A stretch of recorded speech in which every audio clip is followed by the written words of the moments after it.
Hello दोस्तों, स्वागत है आपका आपके अपने चैनल क्विक नॉलेज में। इस वीडियो में हम इस सप्ताह के सभी महत्वपूर्ण करंट अफेयर को देखेंगे। साथ ही उसके जितने भी इम्पोर्टेंट पॉइंट बन सकते हैं उन सबको भी डिस्कस करेंगे। इसलिए वीडियो को अंत तक बने रहिए और इस सप्ताह के वैसे सभी प्रश्नों को देखिए जिनका आने वाले परीक्षाओं में होने की सबसे ज़्यादा संभावना बनती है। तो चलिए इस वीडियो की शुरुआत करते हैं। पहला प्रश्न है आपके सामने, ओरमांझी की चंचला किस खेल प्रतियोगिता में देश का प्रतिनिधित्व करेगी?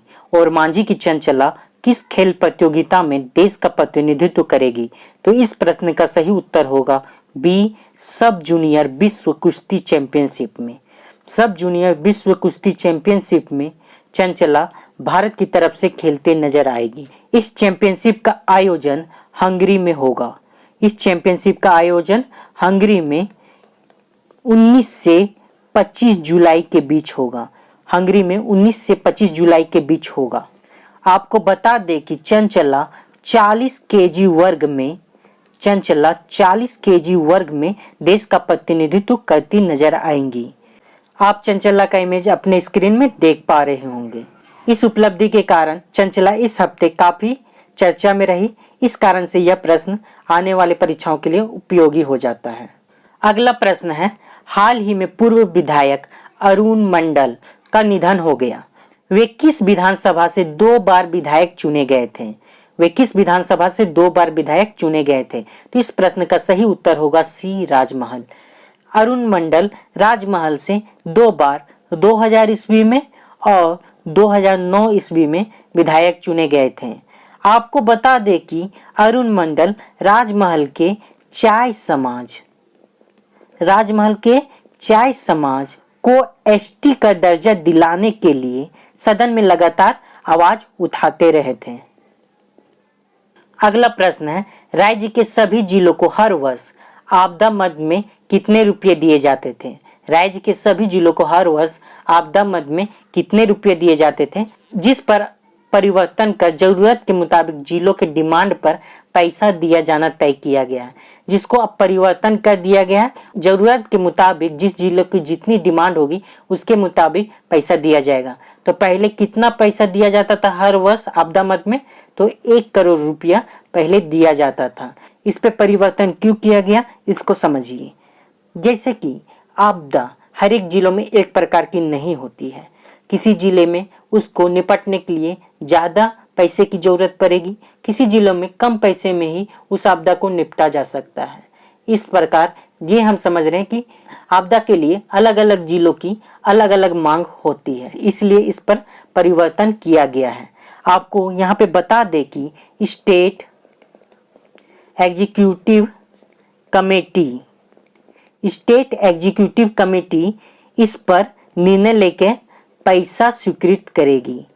पैसा स्वीकृति की काम स्टेट एग्जीक्यूटिव कमेटी करेगी। अगला प्रश्न है, 2021 में होने वाली टोक्यो ओलंपिक। 2021 में आपको पता होना चाहिए कि टोक्यो ओलंपिक का आयोजन किया जाएगा। इसका आयोजन 23 जुलाई से हो रहा है। इसका आयोजन कब से हो रहा है? 23 जुलाई से हो रहा है। तो 2021 में होने वाली टोक्यो ओलंपिक के लिए झारखंड के कितने खिलाड़ियों का चयन किया गया है? टोक्यो ओलंपिक के लिए झारखंड के कितने खिलाड़ियों का चयन किया गया? तो इसका सही उत्तर होगा सी, 3 खिलाड़ियों का। आपको बता दें कि ये 3 खिलाड़ी हैं, दीपिका कुमारी, निक्की प्रधान और सलीमा टेटे।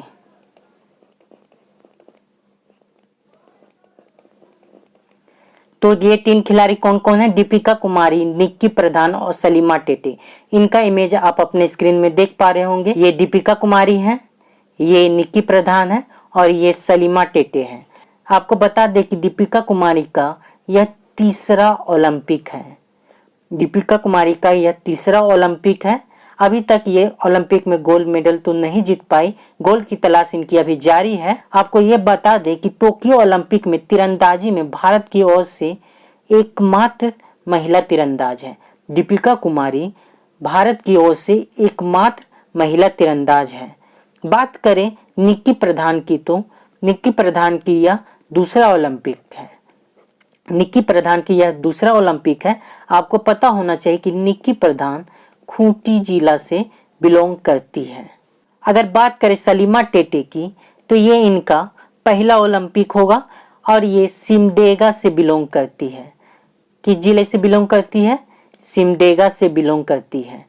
यहाँ बात हो रही है ओलंपिक की, तो आपको यह पता होना चाहिए कि अभी तक झारखंड से कितने खिलाड़ियों ने ओलंपिक में गोल्ड मेडल जीत पाए हैं। आपको बता दें कि झारखंड से मात्र 2 खिलाड़ी अभी तक ओलंपिक में गोल्ड मेडल जीत पाए हैं। पहले हैं जयपाल सिंह मुंडा। जयपाल सिंह मुंडा जिन्होंने 1928 ओलंपिक में गोल्ड मेडल जीता था। जिस टीम ने 1928 के ओलंपिक में गोल्ड मेडल जीता था उसके जयपाल सिंह मुंडा कैप्टन थे, तो ये हमको पता होना चाहिए। दूसरे खिलाड़ी हैं सिल्वा नुस डुंगडुंग।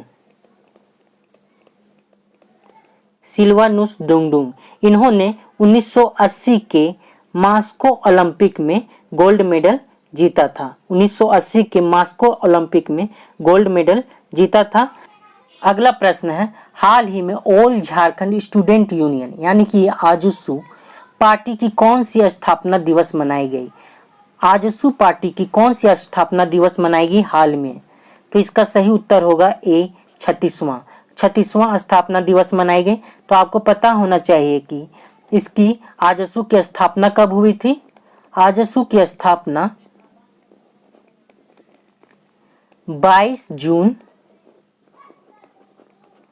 1986 को हुई थी। 22 जून 1986 को हुई थी और इनके संस्थापक थे, इसके संस्थापक कौन थे? निर्मल महतो। इसके संस्थापक थे निर्मल महतो।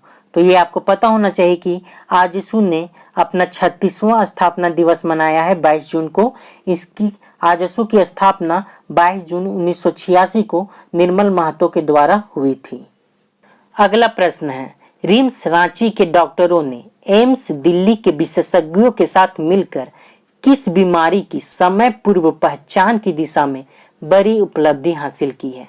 यानी कि अगर वो बीमारी किस व्यक्ति को हो सकता है इसकी पहले से पहचान की जा सकती है, ऐसी उपलब्धि हासिल की गई है। तो वह किस बीमारी के लिए हासिल की गई है? तो इसका आंसर होगा डी लकवा यानी कि ब्रेन स्ट्रोक।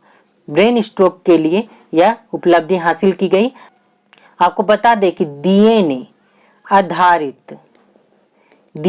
आधारित जांच से पता लगाया जा सकता है कि उसे भविष्य में लकवा होगा या नहीं होगा। रिम्स के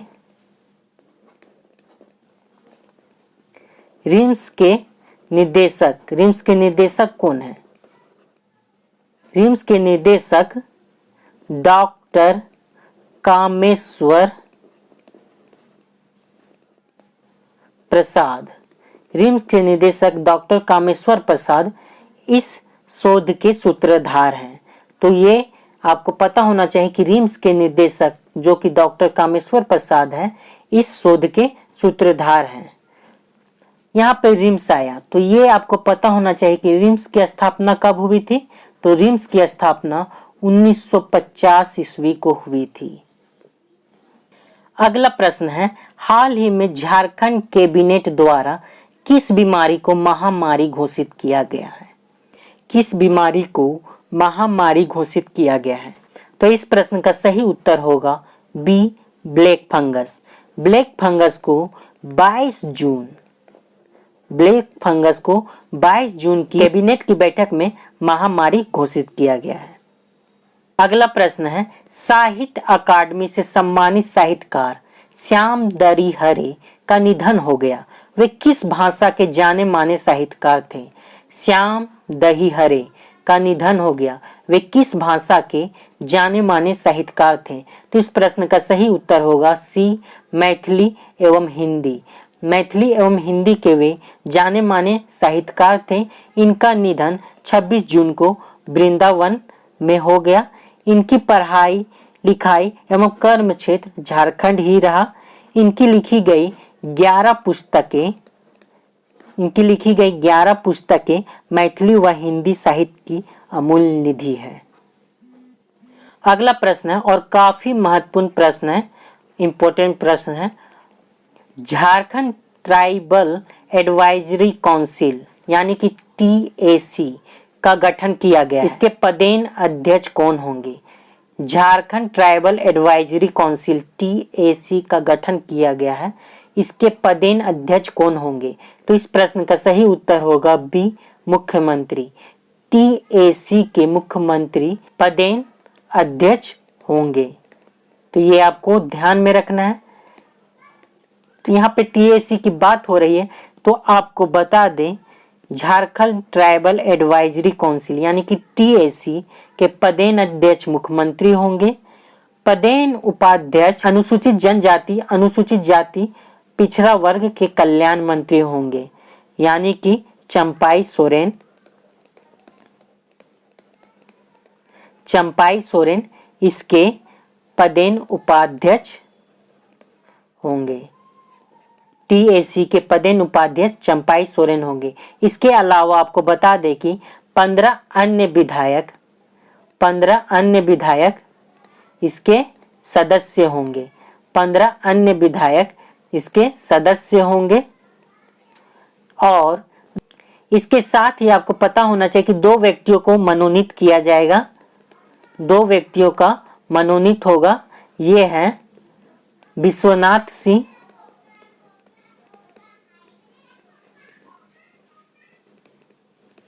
और जमल मुंडा। विश्वनाथ सिंह और जमल मुंडा ये 2 व्यक्ति जिनका मनोनीत किया गया है TAC में, और 15 अन्य विधायक इसके सदस्य हैं। इसके अध्यक्ष मुख्यमंत्री हैं यानी कि हेमंत सोरेन, और इसके उपाध्यक्ष अनुसूचित जनजाति, अनुसूचित जाति, पिछड़ा वर्ग के कल्याण मंत्री यानी कि चंपाई सोरेन हैं। ये आपको पता होना चाहिए। ये प्रश्न काफी इंपॉर्टेंट है एग्जाम की दृष्टिकोण से। अगला प्रश्न, और ये भी काफी महत्वपूर्ण प्रश्न है। India smart city award contest 2020। India smart city award contest 2020 में झारखंड के किस शहर को स्मार्ट सिटी लीडरशिप अवार्ड से नवाजा गया है? स्मार्ट सिटी लीडरशिप अवार्ड से झारखंड के किस शहर को नवाजा गया है? किसमें? India smart city award contest 2020 में। तो इस प्रश्न का सही उत्तर होगा डी, रांची। रांची को स्मार्ट सिटी लीडरशिप अवार्ड से नवाजा गया है। जैसा कि आप देख पा रहे होंगे smart city leadership award, smart city leadership award में इसमें पहले स्थान पे अहमदाबाद रहा है, दूसरे स्थान पे वाराणसी और तीसरे स्थान पे रांची, यानी कि झारखंड की राजधानी रांची तीसरे स्थान पे रही स्मार्ट सिटी लीडरशिप अवार्ड में।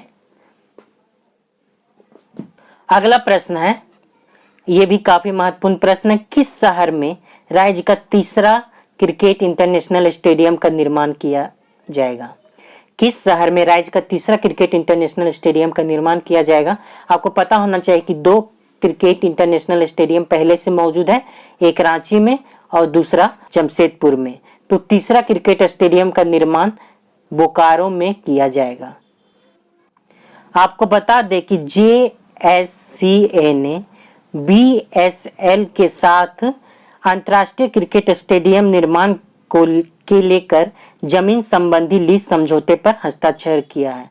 JSCA ने BSL के साथ जमीन संबंधी लीज समझौते पर हस्ताक्षर किया है। यह स्टेडियम 20 एकड़ भूमि पर बालाडीह में बनेगा। 20 एकड़ भूमि पर कहां पे बनेगा?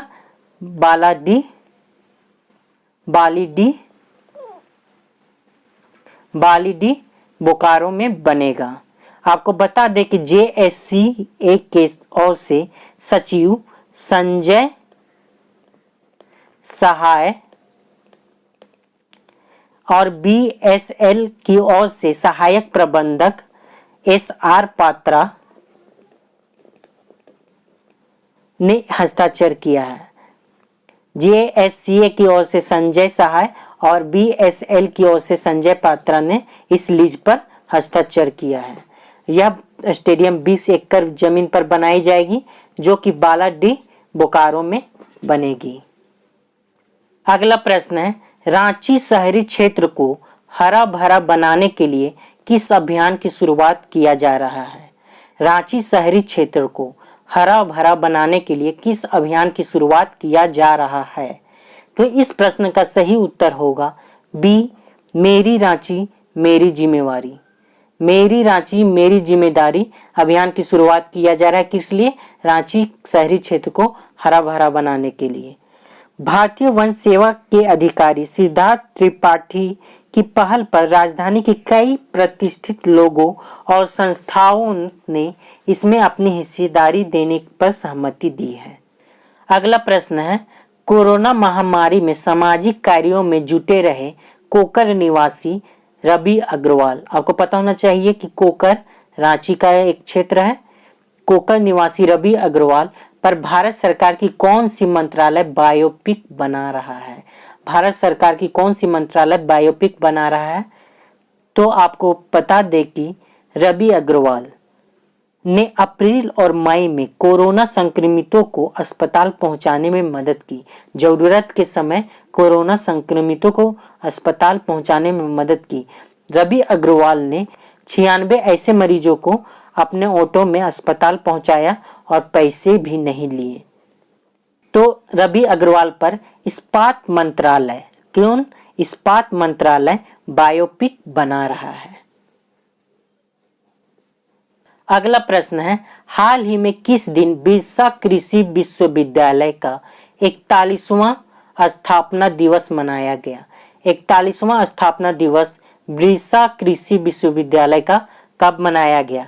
तो इस प्रश्न का सही उत्तर होगा ए, 26 जून। 26 जून को बिरसा कृषि विश्वविद्यालय का 41वां स्थापना दिवस मनाया गया। आपको बता दें कि बिरसा कृषि विश्वविद्यालय झारखंड का एकमात्र कृषि विश्वविद्यालय है। झारखंड का एकमात्र कृषि विश्वविद्यालय है। अगला प्रश्न और काफी इंपॉर्टेंट प्रश्न है, भारत सरकार द्वारा विकसित किए जा रहे 5 औद्योगिक कॉरिडोर में से किसमें झारखंड राज्य शामिल है? भारत सरकार द्वारा विकसित किए जा रहे 5 औद्योगिक कॉरिडोर अंग्रेजी शब्द है, इसको हिंदी में गलियारे कहा जाता है। तो यहाँ पे कंफ्यूज नहीं होना है। 5 औद्योगिक कॉरिडोर में किसमें झारखंड राज्य शामिल है? तो इस प्रश्न का सही उत्तर होगा बी, अमृतसर कोलकाता औद्योगिक कॉरिडोर। अमृतसर कोलकाता औद्योगिक कॉरिडोर में झारखंड शामिल है। आपको बता दें कि इस कॉरिडोर में कुल 7 राज्य शामिल हैं। तो इसमें 7 राज्य शामिल है, पंजाब, हरियाणा, उत्तर प्रदेश, उत्तराखंड, बिहार, झारखंड और पश्चिम बंगाल। आपको पता होना चाहिए कि औद्योगिक कॉरिडोर का निर्माण क्यों किया जा रहा है। भारत के आर्थिक और सामाजिक विकास के लिए औद्योगिक कॉरिडोर विकसित किए जा रहे हैं। भारत के आर्थिक और सामाजिक विकास के लिए औद्योगिक कॉरिडोर विकसित किए जा रहे हैं। इसमें कुल 5 कॉरिडोर हैं। तो 4 कॉरिडोर की तो आपको ऑप्शन में दिख गया है। 5वां कॉरिडोर है बाईजेड चेन्नई इंडस्ट्रियल कॉरिडोर। बाईजेड चेन्नई इंडस्ट्रियल कॉरिडोर 5वां कॉरिडोर है, जो कि इस ऑप्शन में नहीं दिया गया है। तो जैसा कि हमने अभी डिस्कस किया कि अमृतसर कोलकाता औद्योगिक कॉरिडोर में झारखंड शामिल है, तो इस कॉरिडोर के बारे में चलिए थोड़ा डिटेल से समझते हैं। अमृतसर कोलकाता औद्योगिक कॉरिडोर, इसका विकास दिल्ली मुंबई औद्योगिक कॉरिडोर की तर्ज पर किया जा रहा है। इस कॉरिडोर को वित्तीय मदद जापान सरकार से मिली है। इस कॉरिडोर को वित्तीय मदद जापान सरकार से मिली है। 7 राज्य सम्मिलित हैं। इसके बारे में तो हमने चर्चा कर लिया। इसमें कुल 7 राज्य सम्मिलित हैं। आपको बता दें कि हजारीबाग स्थित पशुपालन विभाग के गोरिया कर्मा मॉडल फार्म में से 800 एकड़ जमीन की मांग अमृतसर कोलकाता इंडस्ट्रियल कॉरिडोर के लिए की गई है। सरकार ने जमीन देने का निर्णय ले लिया है, इसलिए यह विषय चर्चा पर है और आपके एग्जाम के दृष्टिकोण से, खास तौर पर आने वाले जेपीएससी प्रारंभिक परीक्षा के दृष्टिकोण से काफी महत्वपूर्ण है। अगला प्रश्न है, पीएम केयर्स फंड से अस्पतालों में ऑक्सीजन के लिए झारखंड में कुल कितने पीएसए प्लांट लगाए जाएंगे? अस्पतालों में ऑक्सीजन के लिए झारखंड में कुल कितने पीएसए प्लांट लगाए जाएंगे पीएम केयर्स फंड से? तो ये आपको बता दें कि पीएम केयर फंड से झारखंड में कुल 38 पीएसए प्लांट लगाए जाएंगे। इस प्लांट को 3 एजेंसियां निर्माण करेगी। इस प्लांट को 3 एजेंसियां निर्माण करेंगी। तो ये कौन कौन सी एजेंसियां हैं? ये तीन एजेंसियां हैं डीआरडीओ, सीएमएसएस और हाईटेस। आपको बता दें डीआरडीओ कुल 29 पीएसए प्लांट का निर्माण करेगी, जबकि सीएमएसएस 4 पीएसए प्लांट का निर्माण करेगी, जबकि हाईटेस कुल 5 पीएसए प्लांट का निर्माण करेगी। आपको बता दें 38 पीएम के फंड से पीएसए के निर्माण होने के बाद झारखंड में कुल 56 पीएसए का निर्माण हो रहा है, जिसमें कि 38 जैसा कि अभी आपको पता चला पीएम केयर फंड के द्वारा बनाया जा रहा है, जबकि 18 राज्य सरकार सार्वजनिक उपकरणों द्वारा बनाया जा रहा है। अगला प्रश्न है विनोबा भावे विश्वविद्यालय यानी कि बीवीयू के नए कुलपति कौन नियुक्त किए गए हैं? बीवीयू के नए कुलपति कौन नियुक्त किए गए हैं? तो आपको पता होना चाहिए कि बीवीयू हजारीबाग जिला में है और झारखंड का एक महत्वपूर्ण विश्वविद्यालय है। इसके नए कुलपति डॉक्टर एमके सिंह नियुक्त किए गए हैं। तो ये आपको ध्यान में रखना है, डॉक्टर एमके सिंह बीवीयू यानी विनोबा भावे विश्वविद्यालय के नए कुलपति नियुक्त किए गए हैं। अगला प्रश्न है नीति आयोग द्वारा 112 जिलों की रैंकिंग में नौनिहालों को कुपोषण से निकालने के मामले में कौन सा जिला देश भर में अव्वल रहा है?